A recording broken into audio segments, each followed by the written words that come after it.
સોનલબેન, આપ શું કહેશો? જ્યુડિશિયરી સિસ્ટમની ખાસ કરીને વાત કરીએ તો જ્યુડિશિયરી સિસ્ટમના પ્રમાણે જ્યુડિશિયરી સિસ્ટમ એવી છે જેને યાકુબ મેમણને પણ ફાંસી આપી અને જ્યુડિશિયરી સિસ્ટમ એ પણ છે જેને ફક્ત સગીરના કારણે 3 વર્ષની સજા આપી. જ્યુડિશિયરી સિસ્ટમ વિશે આપનું શું કહેવું છે? હું તમારી વાત સાથે એગ્રી થઈશ કે જે ન્યાયની વાત કરી હમણાં પણ આમાં જે કાયદો છે વર્ષોથી બનેલો છે. આપણે એની માટે અત્યારે ચેન્જીસની વાત કરી રહ્યા છે. મેનકા ગાંધીએ એક બિલ અને એક એમેન્ડમેન્ટ પાસ કર્યું છે, હજી એ સંસદની અંદર પાસ થયું નથી. પરંતુ અગર કાયદાની દ્રષ્ટિએ જોઈએ તો એમાં સુપ્રીમ કોર્ટે જે ચુકાદો આપ્યો છે કાયદા પ્રમાણે એ એના પ્રમાણે બરોબર છે. પરંતુ જે ન્યાય મળવાની વાત છે, જે એમના મા બાપની વાત છે, જે રૂઝાનબેને વાત કરી, તો એ સૌથી મોટો ક્રાઇમ એ જુવેનાઇલે કર્યો હતો. તો અત્યારે હવે અત્યારે જે બીજી પિટિશન દાખલ કરવામાં આવી છે અને જેની સુનાવણી બાકી છે, તો આપણે આનાથી જાગવું જોઈએ. અને જે પેલા એજનો ડિફરન્સ છે, આપણે પહેલેથી આ ઇસ્યુ થઈ રહ્યો છે કે 18 વર્ષની એજ ઘટાડીને 16 વર્ષની કરવી જોઈએ. આપણે એની ઉપર આ એક કદમ છે કે જો એ પ્રમાણે થશે તો જ આની અંદર કંઈક ચેન્જીસ આવી શકશે અને એના ઉપર એક્શન લેવા જોઈએ. જુવેનાઇલ છે, એને સૌથી હીન ક્રાઇમ કર્યો છે, તો સાયકોલોજીકલી એની એજ કેટલી છે? સપોઝ આપણે કોઈ જગ્યાએ રેપનો ઇસ્યુઝ આવતો હોય છે તો પહેલા જે દીકરી હોય છે એની એજ બાયોલોજીકલ એજ જેવી રીતે મપાય છે એમ સાયકોલોજીકલી એજ લઈ અને એને એ પ્રમાણે સજા થવી જોઈએ. અને હું એવું માનીશ કે આ એક ઇનિશિયેટિવ છે, આ પિટિશન છે, એને અગર સાંભળીને આ જે જુવેનાઇલ છે એને વધારેમાં વધારે સજા થાય અને એવો એક સુપ્રીમ કોર્ટ એક દાખલો બેસાડે અને કાયદામાં જો ચેન્જ કરે તો એ ખરેખર ખૂબ જ આવકારદાયક હશે. બિલકુલ ચોક્કસ. અને સરકારે તો જે પ્રમાણે નક્કી કર્યું છે કે 18 વર્ષે તમે એક નાગરિક કહેવાઓ, ભારત દેશનો નાગરિક કહેવાઓ, પરંતુ સોશિયલી એટલે સાયકાટ્રિસ્ટ તરીકે એ વિશે શું માને છે? સાયકાટ્રિસ્ટ આ વિશે શું માને છે કે ખરેખર 18 વર્ષનો જે વ્યક્તિઓ છે અથવા તો 18 વર્ષથી જે નાનો છે તેને સગીર કહેવો કે ન કહેવો? કારણ કે આ પ્રકારની વિકૃત ઘટનાઓ જ્યારે કોઈ બાળક અંજામ આપતું હોય આ પ્રકારની વિકૃત ઘટનાને, ત્યારે તેને સગીર કહેવો કેટલું યોગ્ય છે આ વિશે પણ ચર્ચા કરીશું આપણે. બિલકુલ સોનલબેન, આ તમામ જે બદલાવ કરવામાં આવ્યા છે તેનાથી લાગી રહ્યું છે કે સગીર વયની જે વ્યાખ્યા છે તેને ચેન્જ કરી શકાશે? 100% કરી શકાશે. અને એ મુજબનું અત્યારે જે વાત કરી છે નિસર્ગભાઈએ કે બધા કાયદા છે ને અત્યારે મેનકા ગાંધીએ બહુ ખૂબ જ સારું એક ઇનિશિયેટિવ લીધેલું છે અને કાયદામાં ચેન્જીસ થવો જ જોઈએ અને 16 વર્ષ જ ઉંમર કરી દેવી જોઈએ. કારણ કે અત્યારે આપણે આધુનિક સમયમાં આપણે જોઈએ તો દીકરા દીકરીઓ બંનેની અંદર ખૂબ જ મેન્ટાલિટીમાં ખૂબ જ વિકાસની વાત કરતા હોઈએ. પહેલા આપણી વાત કરીએ તો બાળકો પહેલા જયારે નાના હતા ત્યારે આટલી વિકૃત હદે વિચારવાની વાત પહેલા નથી. હવે આ છોકરો જે જુવેનાઇલ હતો એને સૌથી વધારે ક્રાઇમ કર્યો છે અને આ કદાચ આપણા કેસ થયો છે એટલે પ્રકાશમાં આવ્યું છે.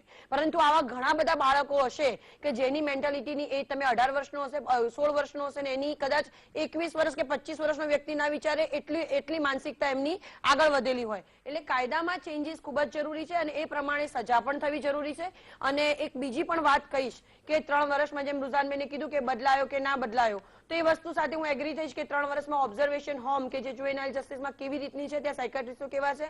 અમે લોકો તો સોશિયલ વર્ક બી કરીએ છીએ અને ઘણી વખતે જયારે અમે વિઝિટ લઈએ છીએ ત્યારે ત્યાંની પરિસ્થિતિ મુજબ ખાલી 3 વર્ષ રાખવામાં જ આવે છે. એક ઇન્સેન્ટિવ કેર જેવું હોય છે કે ત્યાં રહેવાનું છે તમારે, પણ એ મુજબ જે સાયકાટ્રિસ્ટ માણસ ત્યાં આગળ 24 કલાક હોવો જોઈએ અને કેવી પ્રમાણની કાઉન્સેલિંગ થાય છે કે ટ્રીટમેન્ટ થાય છે એ જેવી જોઈએ એવી આપવામાં આવતી નથી. અને એના કારણે આપણે એવું વિચારીએ કે 3 વર્ષમાં બાળક સુધરી ગયું અને ફરીથી આ ક્રાઇમ નહીં કરે.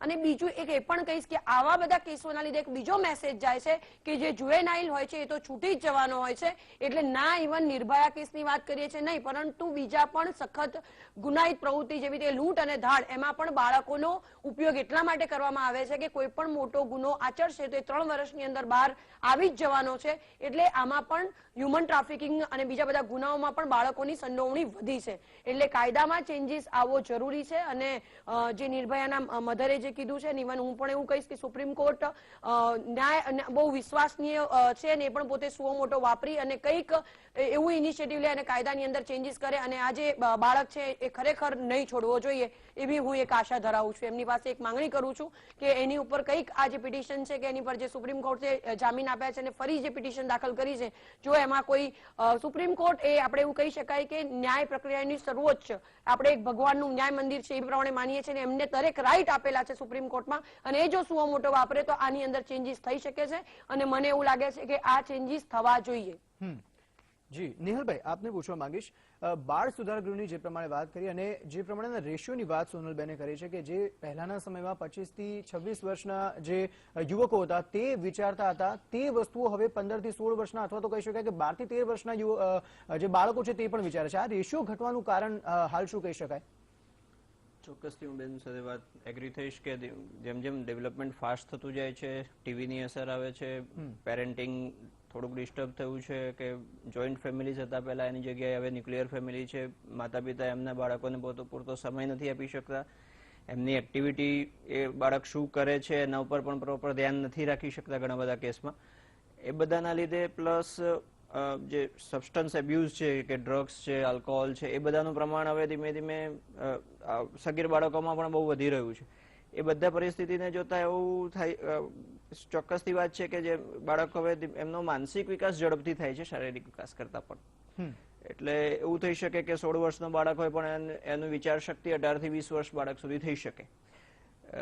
બાળક એ વિચાર શક્તિ કેવી રીતે વાપરે છે પર્ટિક્યુલરલી એના ઉપર ડિપેન્ડ કરે છે, પણ એ વાત ચોક્કસ છે કે આ બધા પરિબળોથી એની માનસિક જે એજ છે એ વધી રહી છે. અચ્છા, તો બાળ સુધાર ગૃહમાં કયા કયા પ્રકારની કાર્યવાહી તેના પર થતી હોય છે જેનાથી તેની માનસિક સ્થિતિ છે તે સુધરે? કારણ કે આ પ્રકારની વિકૃત ઘટનાને જયારે અંજામ આપ્યો છે તો તેનું એક રિઝલ્ટ એ પણ હોઈ શકે કે બાળ સુધાર ગૃહમાંથી છૂટ્યા પછી પણ તે આ પ્રકારની ઘટના ફરીવાર તેને અંજામ આપી શકે છે. તો બાળ સુધાર ગૃહમાં એવા કયા પ્રકારની તેની માનસિક સ્થિતિ સુધારવા માટેના કોઈ કાર્યો થાય છે ખરા? હા, ચોક્કસથી થાય છે. જેવું બાળ સુધાર ગૃહમાં આવી રીતે સગીર બાળક કે કોઈ આવે એની પહેલા ફર્સ્ટ આપણે એનાલિસિસ કરતા હોઈએ છીએ કે ઓબ્ઝર્વેશનમાં રાખતા હોઈએ છીએ કે એને ખરેખર માનસિક પરિસ્થિતિ શું છે, એનું ડિટેલ ઓબ્ઝર્વેશન હિસ્ટ્રી લેતા હોઈએ છીએ, એનો સાયકોલોજીકલ ટેસ્ટ થતા હોય છે કે જેમાં એની પર્સનાલિટી ચેક કરી શકાય, શું એ બાળક કોઈ સ્ટ્રેસમાં હતું, કોઈ નશીલો પદાર્થ કોઈ સેવન કરેલું હતું, કયા સંજોગોમાં એણે એનું અપબ્રિંગિંગ થયું છે, એ બધું પરિસ્થિતિને જોતા એનું આપણે એક નિદાન પર પહોંચતા હોઈએ છીએ કે બાળકને આવી પ્રકારની માનસિક બીમારી હોઈ શકે છે. અને એના ઉપરથી આખું ટ્રીટમેન્ટ પ્લાન નક્કી થતો હોય છે કે એમાં દવા પણ આવી શકે, કાઉન્સેલિંગ થઈ શકે, ફેમિલી થેરાપી કે જેમાં જરૂર હોય એમને ફેમિલીનું કાઉન્સેલિંગ થઈ શકે, એવી અલગ અલગ વિવિધ પ્રકારની પ્રવૃત્તિ થઈ શકે છે. પ્લસ જેમ જેમ સારું થતું જાય એમ બાળકને સામાજિક રીતે પુનઃસ્થાપન કેવી રીતે થઈ શકે એમાં પણ આપણે મદદ કરી શકતા હોઈએ છીએ. બિલકુલ. તો ચોક્કસ જુવેનાઇલ એક્ટની જે વાત કરી છે કે જુવેનાઇલ એક્ટમાં થોડો ઘણો ફેરફાર કરવામાં આવ્યો છે, પરંતુ તે ફેરફાર કેટલા સુધી યોગ્ય છે ને આ એક્ટમાં હજુ પણ કોઈ ફેરફાર કરવામાં આવે અથવા તો કરવામાં આવી શકે છે તે વિશે પણ ચર્ચા કરીશું આ બ્રેક બાદ.